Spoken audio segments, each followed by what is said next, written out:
Welcome to another MLB 22 video. We are here up to the 2022 Amateur Draft for the Chicago Cubs. It looks like we do not have a first round. Nope. Okay, never mind. We're picking at 7. We do not have a. So we're picking at number 7. And let's get started. So we see a center fielder, a shortstop, a first baseman, a catcher, another center fielder, and another catcher. So 2 catchers, 2 outfielders, and 2 infielders are taken. Only one of them is high school. So they're all between the ages of 18 and 20. We're pretty deep or balanced at pretty much everything. But I do know that I want to get a couple of places done. So what we're going to do here is we're going to sort for accuracy first, and we see that the blue chip prospects that we see are all MLB ETAs of 2026 plus, with the exception of one who is a left fielder, Sid Padina. He bats left-handed, throws right-handed. He is fully scouted, and actually he looks like he would be. He looks like he'd be somebody we could roll with.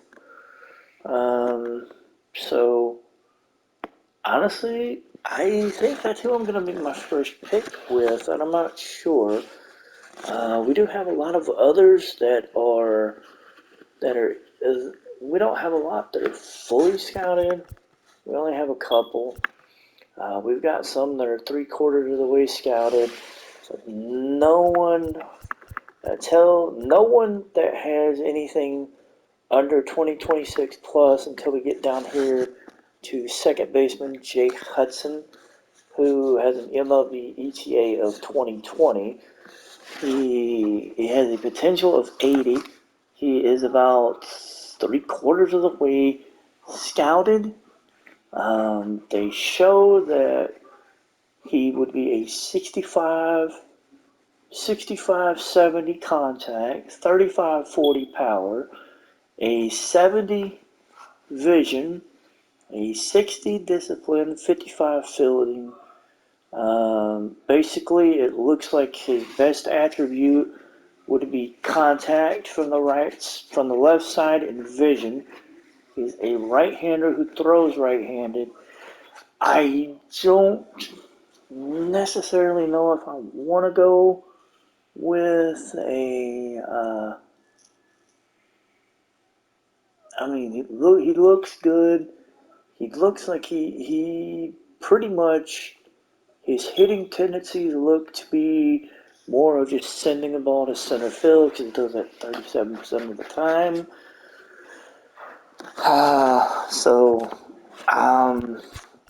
This is a tough one here. Let's see.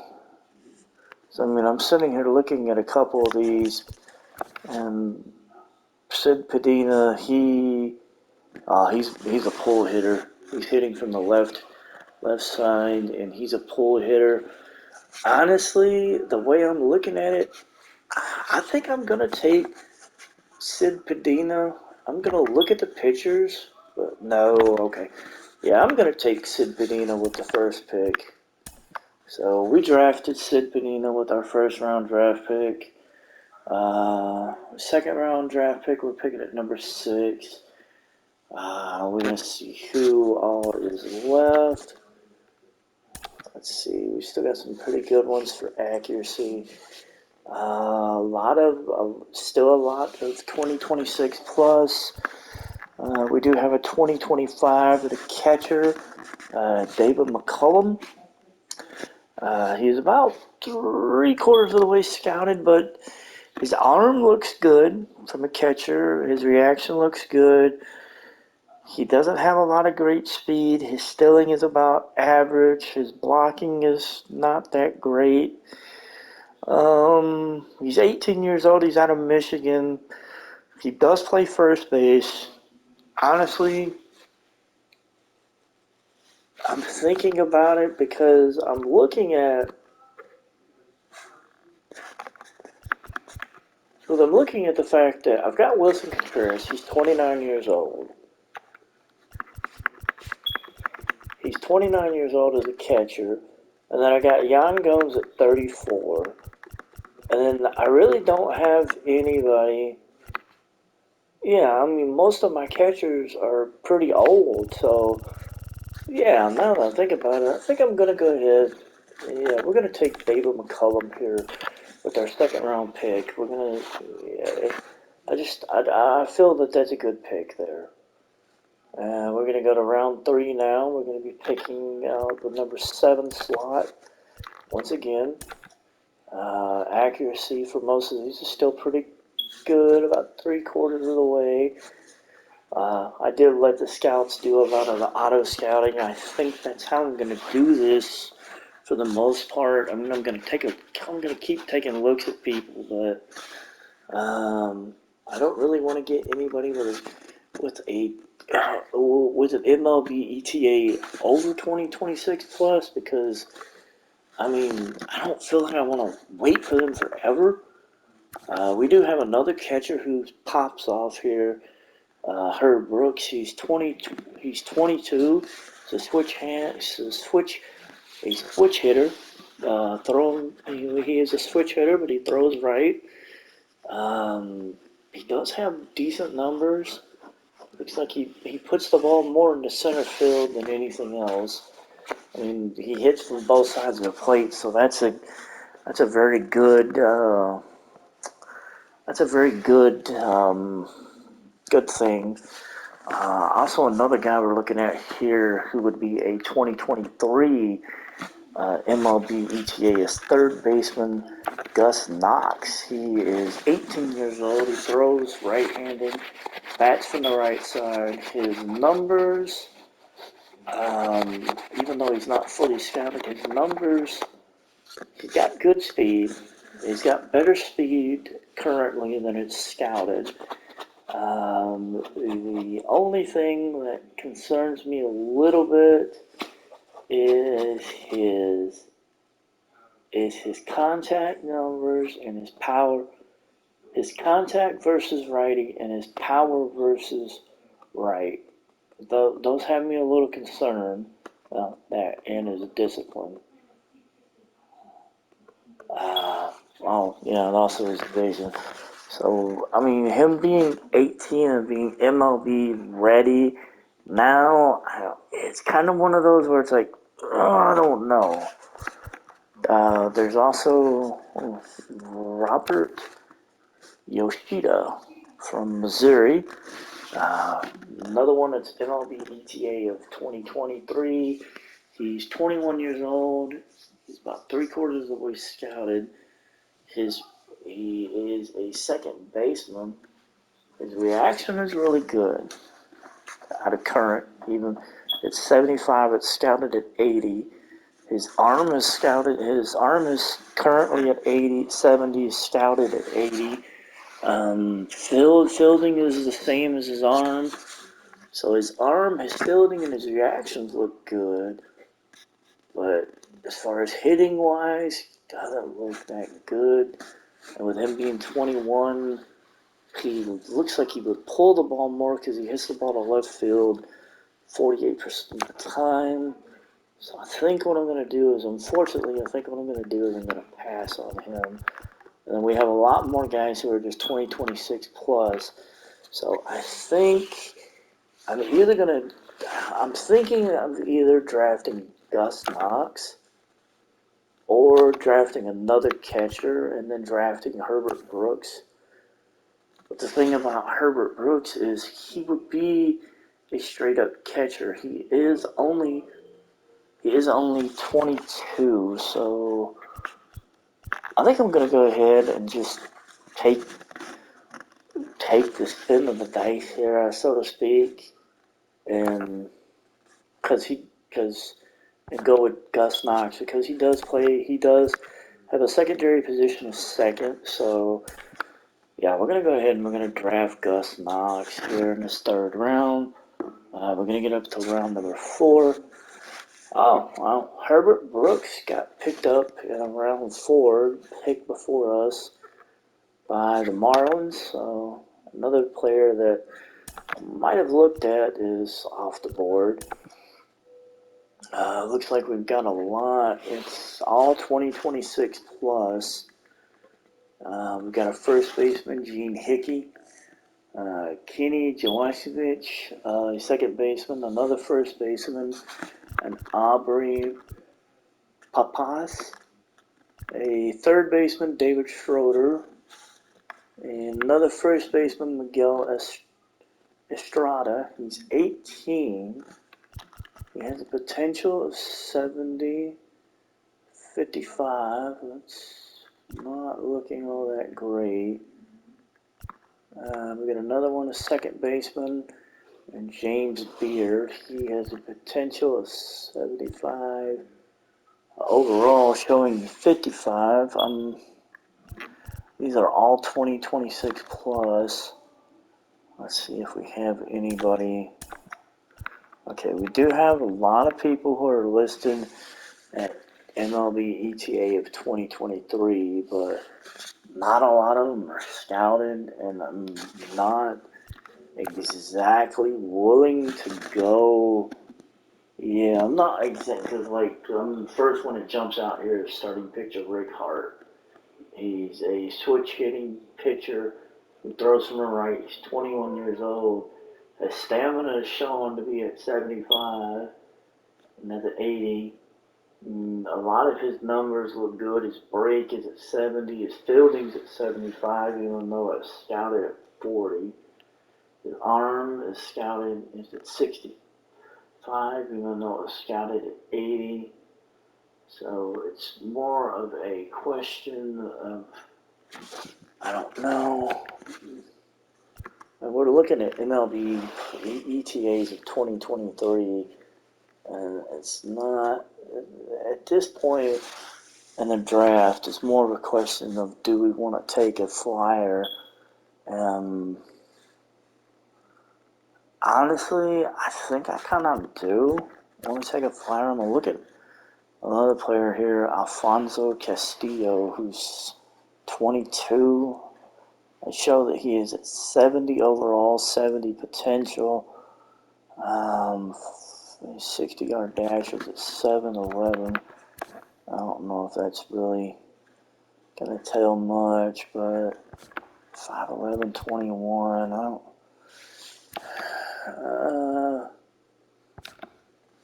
Let's see. Oh, we do have another one. Potential at 70. Fielding's good. Break's great. So he's 20 years old from the Dominican Republic. I think what I'm going to do is I'm going to go ahead and just take a flyer. I'm going to go ahead and draft Darius Rogers in the 4th round. I believe we've got, let's see, we got this round. Okay, so we got 2 more picks left. We're going to go ahead and just, for right now, I feel like these will be more flyer picks than anything else. So we're going to go ahead and we're going to take, because everybody that's mostly scouted is 2026 plus. So we're going to go ahead. We're going to look at the ones that are MLB ETA of 2023. And we've got a right fielder here in Trent Cervantes, who's 18 years old. He's a switch hitter, throws right-handed. He's listed overall at 65 with a potential of 80. He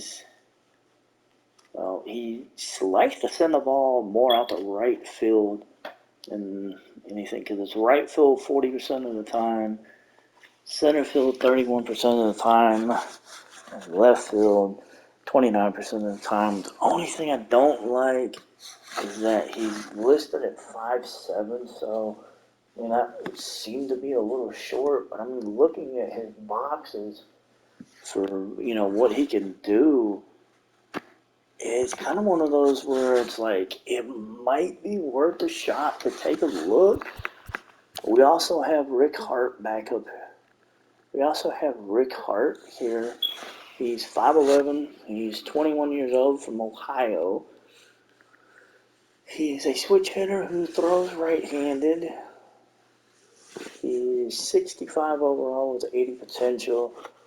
And honestly, taking a look at him, I'm willing to take another flyer. So I'm gonna take another flyer on another pitcher here, and we're gonna see. We're gonna get down to this last draft pick here, and again, we have a lot of players that are the accuracy is good, but their ETA is 2026 plus, and I'm not good with 2026 plus. So we still have Trent Sylvanus up here.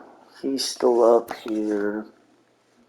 You know what? At this point, I'm gonna go ahead. I mean, it's the last pick of the draft.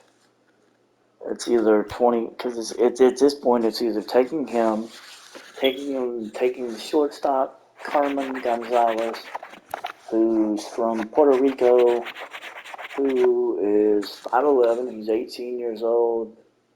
He has an ETA of 2023, and I am not gonna lie, he had one ugly looking mustache. kind of reminds me of just I don't know. It's yeah. I mean, looking at his stats, it's like, okay, he's 18, he's plays short, he can play either second or third, but I don't know. And then there's the other one, Eddie Yamamoto. He's a relief pitcher from Japan. He's 6'4", 19 years old. Looking at a lot of his numbers, they look good, but I mean, his velocity is at 60, his brakes at 65. I mean, they look good, but it's one of those of, yeah, he's 19, he's from Japan. Do I want to take a shot? And honestly, I think what I'm gonna do at this point, I think I'm gonna take a shot with Trent Cervantes, and I think I'm gonna take a shot with him. So we're going to go ahead and we're going to make our last draft pick there with Trent Cervantes. And, yep, that's going to be the end of the first year draft here. Yeah, we're going to exit the first year draft. Next series coming up is a 4-game set with St. Louis.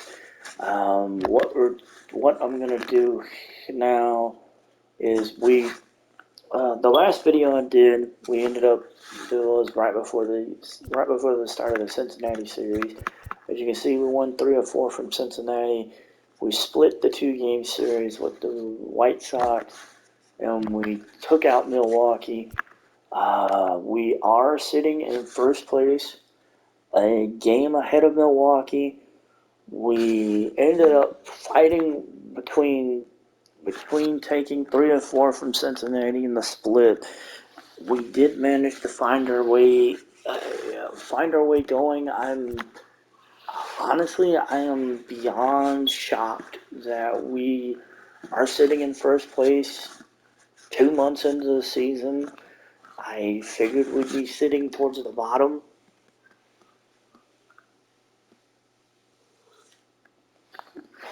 I did not figure that we'd be sitting up towards the top. I figured it was going to be more towards the bottom of the series. It's a bit surprising. I mean, we're only a game ahead, but it's just surprising because everybody except for Pittsburgh is at 500 or better, and it's just surprising that we've managed to win 8 out of 10. So I mean, there's that. So Before we go ahead and we wrap up this, I'm not going to. Looks like we have an overall. Oh, okay. So we have an overall here. Looks like a 64 of Sid Padena.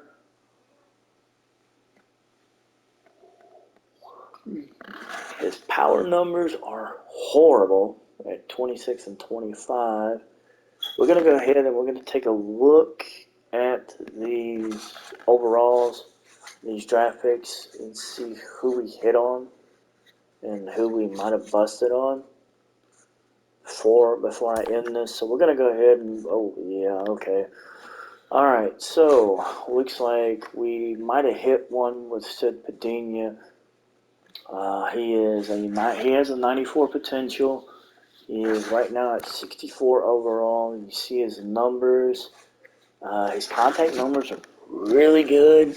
His speed and stealing is good. So right now he would be probably somebody that I would be comfortable bringing off the bench. He does have an A potential.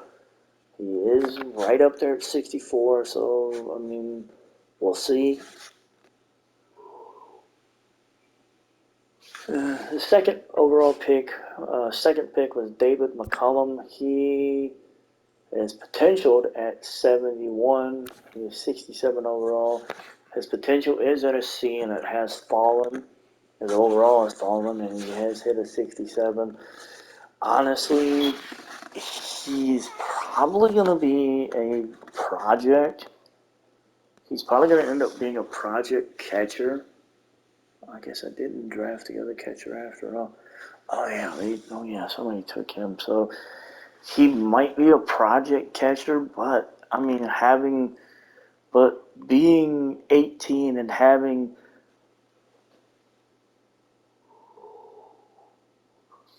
the catching stats that he already has, he might be worth keeping around. Another one that we've got here, Gus Knox. He is potential at 68. Overall is at 64. It's a D potential. That one, I'm not gonna lie. This one we might have kind of hit the dunce cap on. So unfortunately, that one might not have worked out. It looks like it may be the same with Darius Rogers.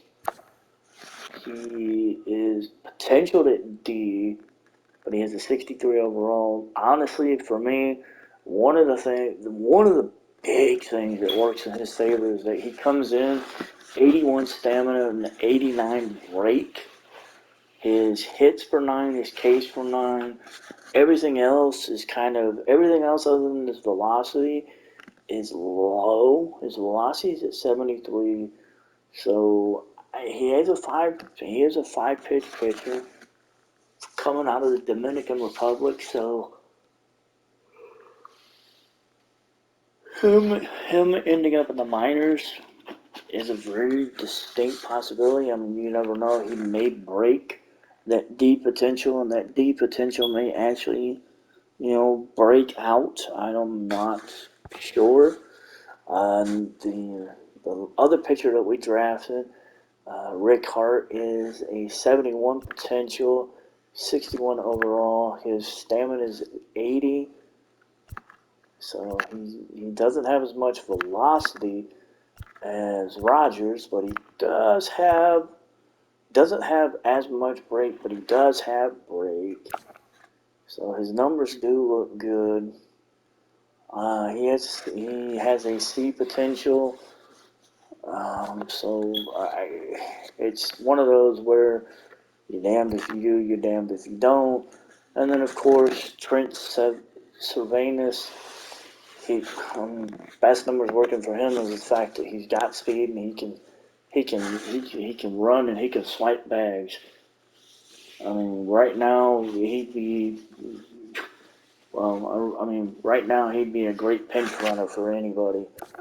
He has a D potential, so I've got till October to make a decision on these guys, but I can kind of already see that a few of these guys are not coming back, are not going to get signed. I'm going to let them go. But there are a few of these players that, looking at them, that it's going to be interesting. I do know that Sid Padina is, he's going to get signed. We are going to sign him. It's a no-brainer. Yes, he can only play left field, but just, he's just based off of the fact that he has an A potential. He's 21 years old. He can already hit for contact right now.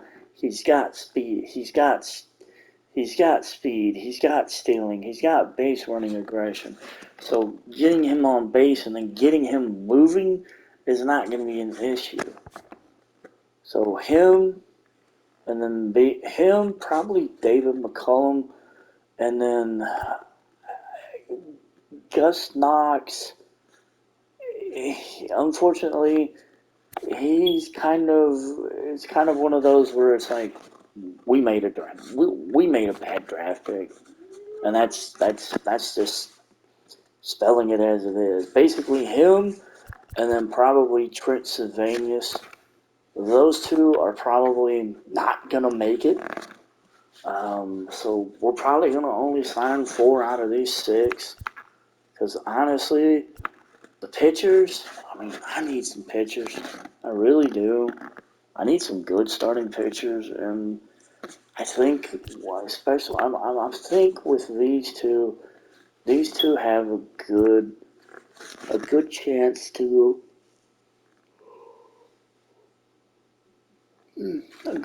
hopefully grow. So, but we'll see. Again, I'm not going to make a decision on these guys just yet, because we do have the deadline of October 2nd to make a decision. But if basically at this point, if someone was to ask me what was I going to do, then they're 4 of them are getting signed without a doubt. So. But anyway, that is the end for the first year player draft, plus a recap of what's been going on before we get into the month of June. Once again, we are in first place, which is like, hallelujah. We have a 4-game series against St. Louis, and then and then we're going to the East Coast, 2 games in Baltimore, 3 games against the Yankees before we head back home for what looks to be about 7 games. 4 against San Diego and 3 against Atlanta. And then we'll hit the road. We'll go to Pittsburgh and St. Louis. And then I believe we'll end the month of June with 3 games. 3 games against Cincinnati. So, that's pretty much going to be it. Thank you guys for following along with this draft recap, and then our own little recap of the Chicago Cubs. Hopefully you guys enjoyed the gameplay with the LA Dodgers. It did turn out to be a very great game. I was happy about that one. That one, I am not gonna lie, that one turned out to be really good.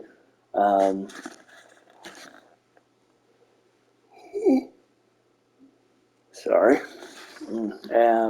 Looking at the pitching lineups for the 4-game series with St. Louis, there's a good chance that one of these 4, I'm probably going to end up getting in one of these 4. I'm not sure which one, but we'll see.